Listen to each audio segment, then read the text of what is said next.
Hoje eu quero trazer uma palavra no livro do profeta Isaías, um profeta muito amado, muito querido, é um dos profetas mais conhecidos e amados certamente, né, por aqueles que estudam a palavra de Deus.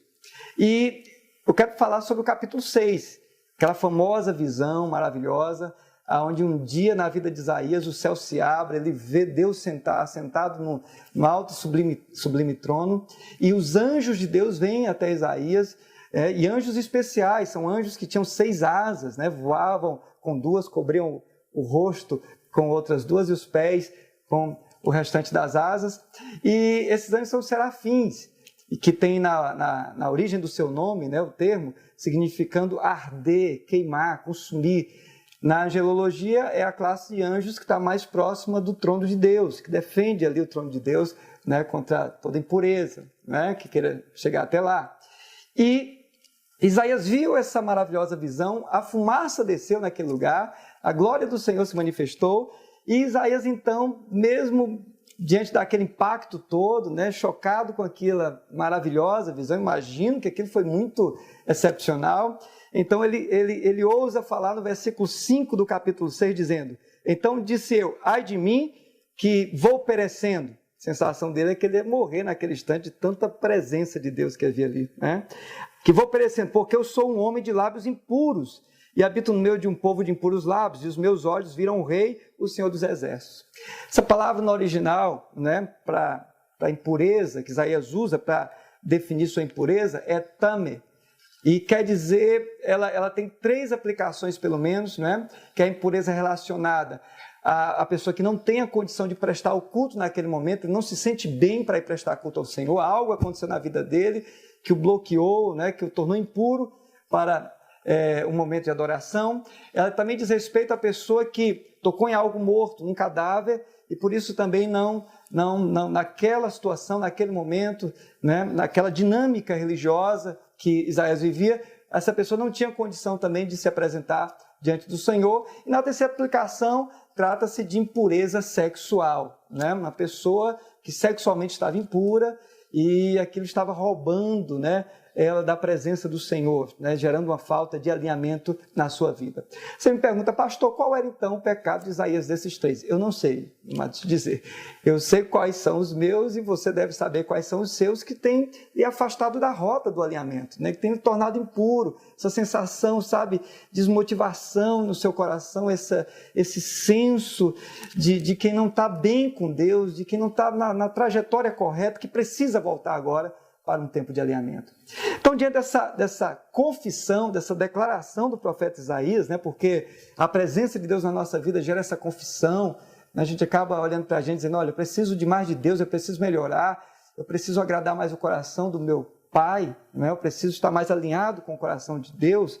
E mediante essa declaração dele, a Bíblia diz no versículo 6 que um dos serafins voou trazendo na mão uma brasa viva, que tirara do altar com uma tenaz. Então isso aqui me chama muita atenção, amados. Hoje eu queria conversar um pouquinho mais sobre esse versículo com você.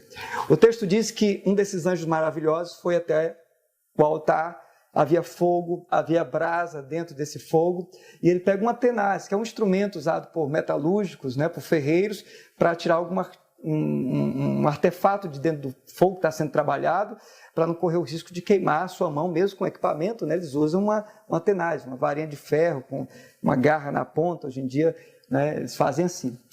E ele foi com essa tenaz, tirou a brasa, colocou na sua mão, porque a brasa tirada do fogo fica mais fácil manipular. Eu lembro quando eu morava, né, no interior do Piauí, a gente, na período de junho, tinha fogueira para assar milho, e nós brincávamos muito disso, né? Os coleguinhas puxavam a brasinha do fogo, ninguém metia a mão, ninguém é maluco, puxava a brasinha, começava a brincar de mão em mão, jogando. O pessoal ficava impressionado como aquela brasa não queimava a nossa mão, porque brasa tirada do fogo fica mais fácil você manipular. Então ele pega a brasa, leva e purifica, né? Brasa na mão do anjo de Deus, gerou o propósito certo, tocou na boca do profeta e o purificou. O que eu quero chamar a atenção você nesse momento é que você sabe que também Satanás, né, o inimigo da nossa vida, ele tem natureza angelical. Ele era um anjo de Deus, né, um anjo de luz antes de cair, né, se rebelar contra o Senhor. E se tem uma coisa que ele deve saber também muito bem é como tirar uma brasa do altar com uma tenaz. Né? Ele não tem autoridade para chegar lá, meter a mão e te roubar da presença de Deus, mas ele pode usar um artefato, né? Pode usar um instrumento para te tirar da presença do Senhor. Né? Você diz, pastor, mas quais são os tipos de tenazes que o inimigo pode usar contra a minha vida? Eu sempre falo, meu amado, que Satanás tem uma tentação muito específica para cada época. Né? Por exemplo, no tempo do Éden, o homem foi criado e projetado, colocado ali, né, para cuidar do jardim, para cuidar dos animais. A paixão de Adão e Eva era cuidar daqueles animais. Eles sentiam prazer, né? Não tinha medo de animal, não tinha bronca com nenhum animal, eles cuidavam de uma maneira muito prazerosa dos animais. E como é que o diabo vem tentá-los então? Vem incorporado numa serpente, que é um animal que não era tão asqueroso como nós temos essa sensação hoje, né? Não é um animal que nós hoje temos medo dele, né? Queremos distância, né? De serpente, de cobra. Naquele tempo não, era um animal comum no jardim e Adão, né? Não tinha nenhuma complicação, nenhuma dificuldade em conversar com a serpente ali, Eva, melhor dizendo, não teve nenhuma dificuldade em conversar com a serpente naquele momento. Né? Satanás, ele soube como usar a tenaz certa para atrair, né, aquele primeiro casal. Você sabe que na época do Novo Testamento, qual era assim, o que era interessante, o que era bacana, as pessoas virem anjo, né? Elas olhavam para anjo, todo momento, em todo lugar, estavam vendo anjo.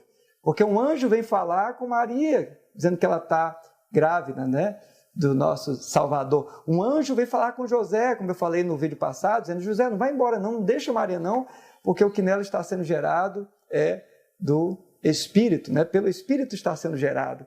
Um anjo aparece para os pastores, anjos na verdade, um coral de anjos aparece para pastores de Belém, anunciando, né, com um cântico que o nosso Salvador estava vindo ao mundo. Quando Pedro é preso, e um anjo desce lá e solta ele da prisão de maneira maravilhosa, milagrosa. E ele chega numa casa, bate na porta, alguém diz, olha, deve ser o anjo de Pedro, né? Porque todo mundo sabia que naquele tempo o anjo vinha com muita facilidade, né? Se comunicar, se relacionar com os primeiros cristãos. Por isso que Paulo vai dizer aos coríntios, ele diz, olha, cuidado, né? Porque Satanás pode estar vindo travestido de anjo de luz. Satanás está se disfarçando de anjo e pode estar enganando alguns aí.